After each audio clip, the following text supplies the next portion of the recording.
जय गुरुदेव।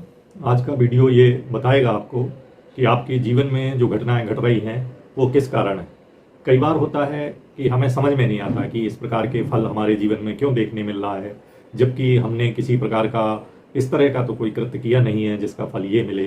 तो ऐसा अनेक लोग कहते हुए सुने जा सकते हैं। तो इस विषय के ऊपर ये वीडियो है। इस सृष्टि को अनादि माना है।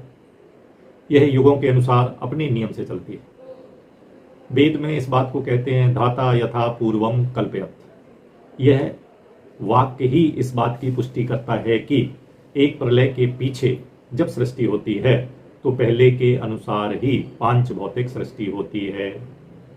ब्रह्मादि, वृक्ष, पिपलिकांत, ये जीव सृष्टि, या लता, गुल्म, गिरी, नदी आदि स्थावर सृष्टि सदा जीवों के कर्मानुसार ही हुआ करती है। भगवान श्री कृष्ण ने गीता में स्पष्ट इसी बात को कहा है, कर्मानुबंधिनी मनुष्य लोके, कि सब जीव अपने अपने कर्मों के अनुसार संसार में जन्म ग्रहण करते हैं। इसमें संशय नहीं है। सृष्टि के पदार्थ असंख्य हैं, उन सबों में जीवों के कर्म अनुगत हैं। अर्थात जीव अपने उत्तम कर्मों से मनुष्य, देव, गंधर्व उत्तम जातियों में भी उत्पन्न होते हैं और निम्न या नीच कर्मों से पशु, पक्षी, कृमि, कीट, पतंगे, लता, वृक्ष हीन जातियों में भी कर्मों के अनुसार जन्म लेके सुख दुख का भोग करते हैं। अनादि और अनंत कर्म होने से यह संसार सदा ही हुआ करता है। भगवान शंकराचार्य जी ने कहा है, पुनरपि जननम पुनरपि मरणम पुनरपि जननी जठरे सहनम। यह प्रत्यक्ष भी देखा जाता है कि एक ही समय में राजा तथा रंक के पुत्र उत्पन्न होते हैं। उसमें राजा का पुत्र अनेक सुखों को भोगता है, जबकि रंक का पुत्र दुख सहने को ही उत्पन्न होता है। ये प्रश्न हमेशा लोग ज्योतिष के कटाक्ष करने के लिए कहते हैं कि एक ही समय में सब एक जैसा है, एक स्थान है, एक समय है, और वहाँ पे दो लोगों को जो है संतान जन्मती है और एक की संतान सुख भोगती है और एक की संतान दुख भोगती है, जबकि कुंडली एक सी बनती है। तो ऐसा क्यों है?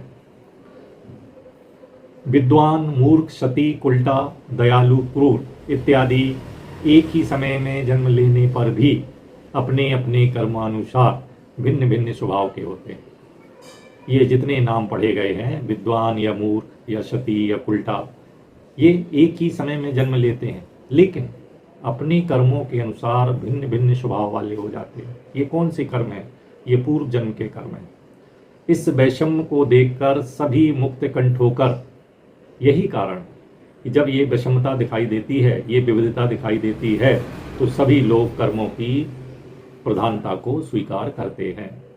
बल्कि संचित, क्रियामाण और प्रारब्ध कर्मों का ऐसा जाल है कि जीव उसके चक्र से निकल ही नहीं पाता है। इसलिए भगवान श्री कृष्ण ने कहा है, गहना कर्मणो गति। परंतु भगवान महेश्वर और पार्वती मैया ने जीवों के निस्तार के लिए नाना प्रकार के प्रायश्चित संचित कर्मों के नाश के लिए बताए हैं। तो ये बहुत बड़ी कृपा भगवान शंकर और माता पार्वती की है कि यदि कोई खराब कर्म बन गए हैं तो उनके प्रायश्चित बताए गए हैं। इन्हीं प्रायश्चितों को जानने के लिए हमें पूर्व जन्म का वृतांत जानना चाहिए और सुयोग्य ज्योतिषी से पूछना चाहिए, क्योंकि प्रायश्चित से पूर्व पापों का नाश हो जाना वेद सम्मत है, पुराण सम्मत है, शास्त्र सम्मत है। प्रायश्चित की विधि तथा अपने पूर्व जन्म के कर्मों को जानने के लिए पूर्व जन्म का वृतांत पूछना ही चाहिए। ये कहाँ लिखा है? ये लिखा है कर्म विपाक संहिता में। माता पार्वती जी ने परमेश्वर शंकर जी को प्रणाम करके चराचर के परम गुरुदेव से ये वचन बोली कि हे महेश्वर, हे परमेश्वर, प्राणियों के कर्म केवल तुम्हारी माया करके विचिष्टित हैं, सो पहले होने वाले शुभ अशुभ कर्मों को कैसे मैं जानूं? पार्वती मैया शंकर भगवान से कहते हैं कि जो शुभ अशुभ कर्म हैं पूर्व जन्म के, उसको मैं कैसे जान सकती हूँ? हे देव, हे परमेश्वर, संपूर्ण कृपा करके मेरे आगे इस रहस्य को कहिए। शिव जी कहते हैं, प्राणियों के स्वभाव से उत्पन्न हुए इस प्रकार के 3 प्रकार के कर्म। प्राणियों के स्वभाव से उत्पन्न हुए 3 प्रकार के कर्म हैं।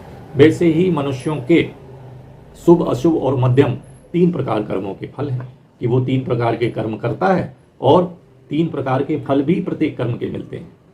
अशुभ कर्मों का फल पाताल लोक में अनेक प्रकार के नरकों में भोगा जाता है। यदि कोई मनुष्य अशुभ कर्म करता है तो पाताल लोक में जाके अनेक नरकों में उसका फल कष्ट के रूप में भोगा जाता है, जबकि शुभ कर्मों का फल स्वर्ग लोक में जाकर सुख के रूप में भोगा जाता है और मध्यम कर्मों का फल मनुष्य लोक में जन्म लेके भोगा जाता है।